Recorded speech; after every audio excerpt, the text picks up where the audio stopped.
Iki kiganiro cyitwa Waruziko kiramara iminota 30. Muri iyo minota 30 mu isi yose abantu baraba banyoye amacupa miliyoni 1,800,000 ya vino cyangwa se divayi, kubera ko buri segonda rimwe banywa amacupa 1000. Ni imibare y'urubuga rwa internet rwitwa Planetoscope rutangaza impuzandengo z'ibintu bitandukanye bibera mu isi buri segonda. Aha ni kuri divayi. Kuri whisky ho ni litiro 200 buri segonda rimwe. Izi ni litiro miliyoni 6,321 ku mwaka. Izi litiro za whisky uzigabanije abatuye isi twese, buri muturage wese utuye kuri uyu mubumbe yabanywa nibura icupa rimwe ripima litiro imwe rya whisky mu mwaka.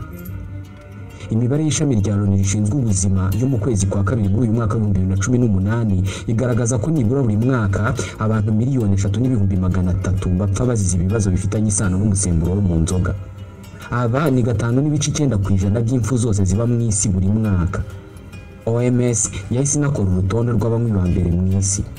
Abanya-Lithuania nibo baje ku mwanya w'imbere mu isi, aho nibura buri munya-Lithuania umwe anywa litiro 18.2 z'inzoga buri mwaka. Ibihugu nka Moldavia, Uburusiya, Romania ndetse na Repubulika ya Czech nibyo bikurikiraho. Uburayi niwo mugabane utuwe n'abantu banywa inzoga nyinshi mu isi, ariko OMS ikavuga ko kunywa ibinyobwa bisembuye byiyongereye cyane ku mugabane wa Afurika guhera mu 2010. Raporo ya OMS yo mu mwaka ushize 2017 ishyira Ubugande na Namibia ku mwanya w'imbere mu bihugu bituwe n'abantu banywa inzoga nyinshi muri Afurika. Babara ko nibura mu mwaka ushize buri munyafurika yanyoye litiro 5 z'inzoga. Babaraga ko buri Mugande cyangwa se umunyanamibia anywa nibura litiro 11 z'inzoga ku mwaka. Igihugu cyaje ku mwanya wa gatatu iki gihe ni Guinea Equatoriale. Ku mwanya wa kane haje u Rwanda. OMS ibara ko nibura buri munyarwanda anywa litiro 11.5 z'inzoga buri mwaka. Muri bimwe mu bihugu by'Uburayi nk'Ubusuwisi, buri mwaka hapfa abantu barenga 1,600 bazize kunywa inzoga nyinshi. Ibi ntabwo bibuza abantu gukomeza kuzinywa. Nubwo turi benshi mu kuzinywa, ariko mu by'ukuri abazi umusemburo icyo ari cyo niba kigereranije n'abawunywa. Uvahe ukora gute? Inzoga y'ubwayo bayikora bate? Niki gituma isuku isa ikamera uko imera mu buryohe? Iki kiganiro cyitwa Waruziko. Ni ikiganiro cya Radio Rwanda mukurikira buri ku cyumweru isaa 2 za mu gitondo, ku wa kabiri isaa 2 z'umugoroba no ku wa gatandatu isaa 7 z'amanywa. Ku musozo turaza kuvuga ku ngingo irebana n'ubuzima. Ni igice mutegurirwa na Minisiteri y'Ubuzima ibinyujije mu kigo cy'igihugu gishinzwe ubuzima RBC ku bufatanye na Water Aid Rwanda. Turavuga ku isuku n'isukura. Waruziko kutituma mu musarani ari mwe mu mpamvu zikomeye zikwirakwiza indwara ziterwa n'umwanda zirimo nk'umwijima wo mu bwoko bwa tifoide ndetse n'indwara z'impiswi nka korera n'amacinya. Ikaze.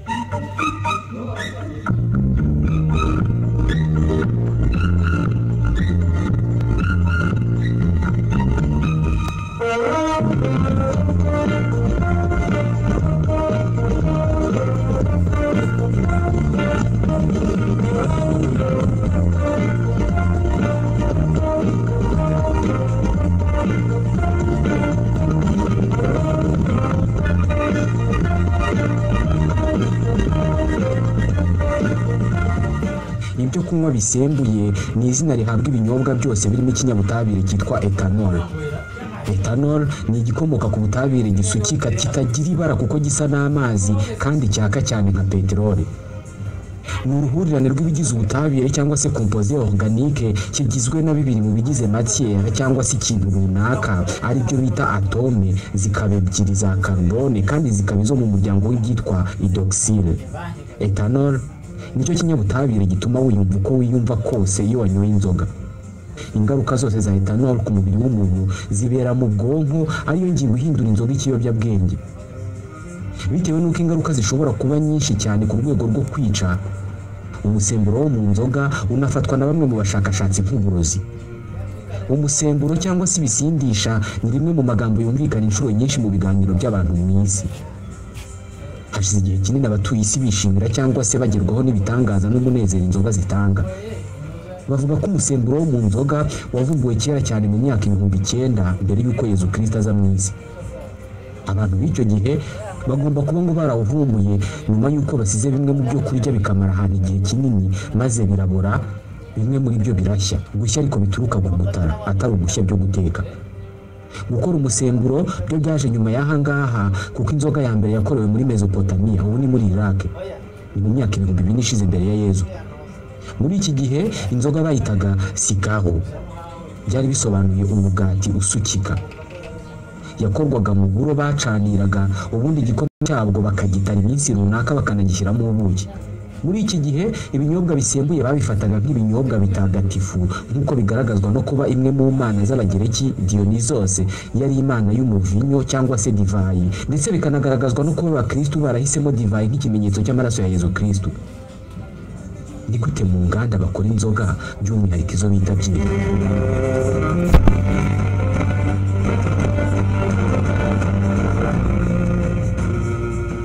Uyu munsi Ububiligi ni kimwe mu bihugu bizwi ku isi mu gukora byeri nyinshi kandi z'amoko atandukanye. Ububiligi bwabashije gufata umwe mu myanya y'imbere mu gukora inzoga kubera ko Ababiligi bakora amoko arenga 400 y'inzoga atandukanye. Ni ukuvuga ko mu Bubiligi hari abantu bafite ubwoko bw'inzoga zihakorerwa bataranywaho. Bafite inzengero zirenga 100. Buri gace kaba gafite ubwoko bwako bw'inzoga kazwiho cyane. Nicyo kinyobwa cy'igihugu. Ibi byatewe nuko badahinga imizabibu myinshi ngo bakore za divayi nko mu bindi bihugu by'Uburayi. Ububiligi burakonje cyane kandi imizabibu ntabwo ikunda ubutaka bukonje cyane, ariyo mpamvu bashyize ingufu mu buhinzi bw'ibinyampeke, igihingwa cy'ingenzi mu gukora za byeri. Mu Bubiligi buri mwaka hanaba irushanwa ry'inzoga. Inzengero zirenga 1200 zikajya guhiganisha inzoga zikora, hagatorwamo ihiga izindi mu buryohe mu isi. Ingano nicyo kintu cy'ibanze kiba gikenewe mu gukora inzoga. Ni kimwe mu bihingwa Ababiligi bahinga cyane. Inzoga nyinshi muri iki gihugu ziba zikoze mu kinyampeke cyitwa orge. Orge ni mubyara w'ingano, iri mu muryango w'ingano. Orge bayikoramo inzoga kubera ko ibamo amido. Ubu ni ubwoko bw'isukari iba mu binyampeke. Muri make inzoga ni ikinyobwa kiboneka kubera ko habayeho guhindura imiterere n'imikorere y'ubwoko bw'isukari iba mu binyampeke. Ingingo inavuga ko byeri cyangwa se inzoga itava muri orge gusa kubera ko ibinyampeke byose bibamo amido. Bivuze ko ibyinshi mu binyampeke bishobora kuvamo inzoga niba atari byose. Nko muri Amerika bakunda gukora inzoga mu bigori. Muri Afurika inzoga nyinshi tuzikora mu masaka, mu gihe muri Aziya ho benshi binywera inzoga zikoze mu muceri. Kubera ikibazo cy'uburyohe, uyu munsi mu nganda nyinshi zikora byeri bakoresha orge, ari nayo bita malt, ariko bakayita malt bitewe n'ibyo bayihinduramo iyo bayikoramo inzoga. Iki ni kimwe mu bakurambere b'ibihingwa. Ni kimwe mu binyampeke abantu bahinze bwa mbere tukiza ku isi. Abanyasumer muri Mesopotamiya, ariho muri Iraq y'ubu, nibo bahinze bwa mbere orge banakoramo inzoga izwi nka byeri. Hashize imyaka 4000. Iki gihe ni nabwo bari bamaze kuvumbura umusemburo ndetse n'umunezero utanga binyuze mu businzi. Birumvikana kuri bo gusinda kwari ukwiyumva mu buryo bw'igitangaza. Nyuma y'iki gihe nibwo inzoga n'uburyo bwo kuyikora byahise bikwira hose mu Burayi. Abitwaga Abagolwa inzoga yenze mu binyampeke cyangwa se byeri bayitaga la cervoise. Cervoise niyo sekuruza wa byeri zose zibaho. Mu gihe cyiswe Moyen Age nibwo inzoga yavuguruwe cyane n'abihaye Imana, bayongerera uburyohe ndetse bayikora mu moko menshi. Uyu munsi kuba hari ubuhanga bukomeye mu gukora inzoga ni akazi isi ikesha abihaye Imana Gatolika. Uburyohe bwose bw'inzoga buturuka kuri aba bihaye Imana. Iki gihe nibwo ubucuruzi bw'inzoga bwahise butangira. Icyaburaga cyonyine kwari ukuvumbura imashini ikora amashanyarazi cyangwa se machine à vapeur mu kinyejana cya 18 kugira ngo byeri be kimwe mu binyobwa binyobwa n'abantu benshi mu isi. Uyu munsi hamwe n'inzengero zigezweho, inzoga ikorwa mu isi ibarwa mu mamiliyoni y'amahegitolitiro.